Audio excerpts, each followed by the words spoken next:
part of what people are struggling with. Restitution is about how do we support people in that. And ideally, how does the person who caused the harm make restitution as part of his repentance? But in lieu of that, what's the community's responsibility? How do we share that? There's a story of Jesus encountering a man named Zacchaeus, who was a tax collector who cheated all the people that he collected from. And there's this encounter on the road, and we're not real clear what happens in the text, but something happens to Zacchaeus. He is stopped by Jesus' presence, and something transforms in him.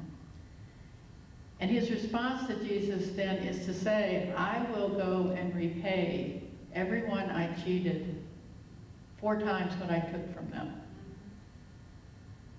Now, what I like about this story is that it's not that Jesus, grabs Zacchaeus and says, you've been bad, and here's what I want you to do about it. I want you to go do this, that, and the other thing, and pay people back. The point is that Zacchaeus got it, and that it was his desire to make right what he had stolen. That's real repentance. That's the real deal. That's what we mean by restitution. Doesn't happen real often at this point, but that's what we're going for. And finally, vindication. And that's where the story of the persistent widow is illustrative. To be vindicated, don't be confused by the word. It's not vengeance. Different words. Vindication means to set free. To be vindicated is to be set free. And that's what justice gives us. We are set free from what we've been carrying. Not that don't still have scars, but they're not preventing us from living our lives. So all of this brings us to a discussion of forgiveness, which I'm not going to go into in detail at this point. We can pursue later if you like, but what I'm trying to suggest is a foundation for the notion of forgiveness, because forgiveness is such a difficult issue for a lot of folks in our various faith communities, and a real stumbling block around healing. I just want to tell a quick story about an adult survivor of incest that I think gives us a sense of where we can go with this. I spoke with her a number of years ago, and at that time, she was in her 30s and beginning to remember the pieces of her own experience as a child, being abused by her uncle, who lived in her neighborhood.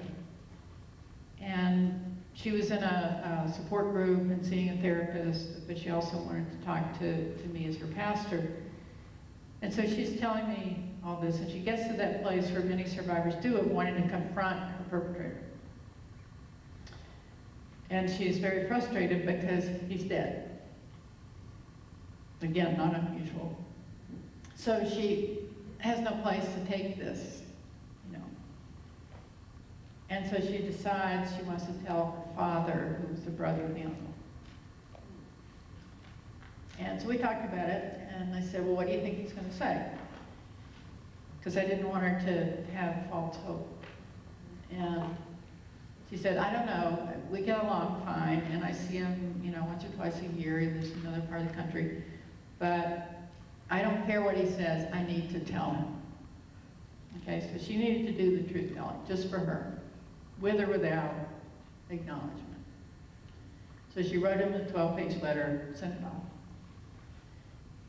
And he got the letter, he got on a plane, and came to her immediately. And the first thing he said to her was, I'm sorry I didn't protect you from my brother.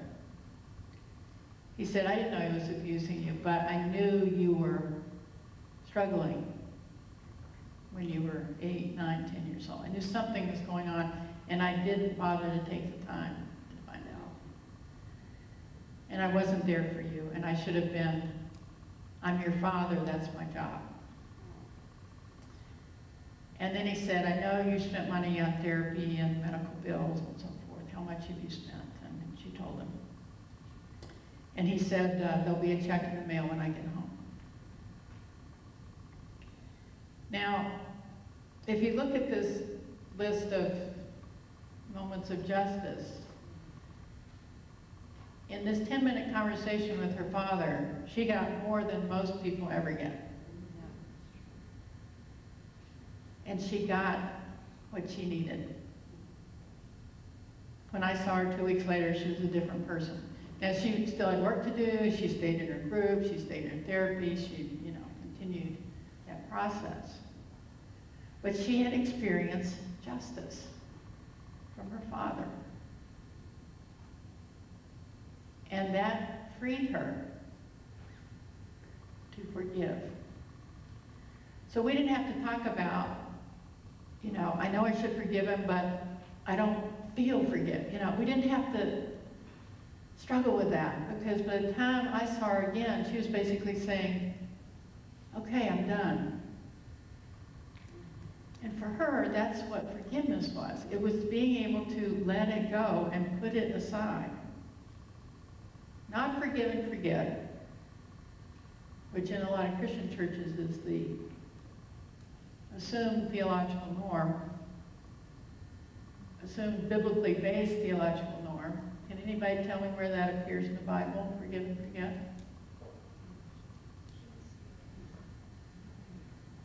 Not there.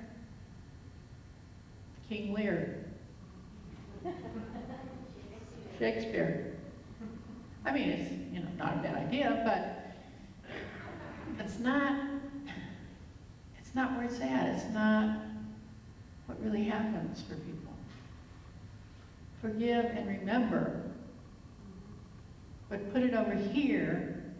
A friend of mine talks about her experience as a rape victim she says, I have a box on my shelf, and my memories are in that box. And every once in a while, I need to go back there. I take the box off the shelf and I open it up. Because there's information in there that I need, but then I put the lid back down and I put it back on the shelf so I can get on with my life.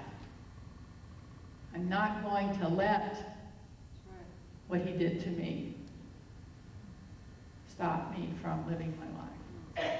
So, it's all those pieces that we have ways of helping each other walk through that process. And we have resources within our faith traditions to help us do that. So, I think that I would like to draw to a close here. And let's see, are we due to stop at noon? So we have a few minutes for questions. Okay, let's just stop and do that. So I get one more chance to do whatever, but let's just stop and do that and see what you'd like to talk about.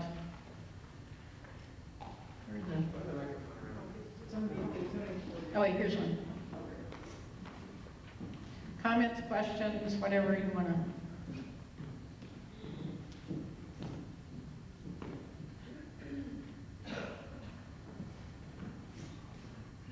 I'm wondering, what are some practical ways that churches or synagogues or anyone in the faith community can provide safety for victims and hold offenders accountable? Like concrete ways maybe that you know of? Yes, concrete ways to hold perpetrators accountable. Well, the first one is to take sides.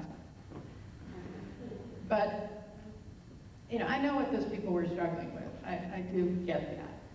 But that's because they weren't willing to look to their own tradition for how do we do that with each other in community. And so what I would like to have seen instead is, she discloses that this has happened, the guy's in jail. The congregation reaches out to her, stands with her, supports her, prays with her,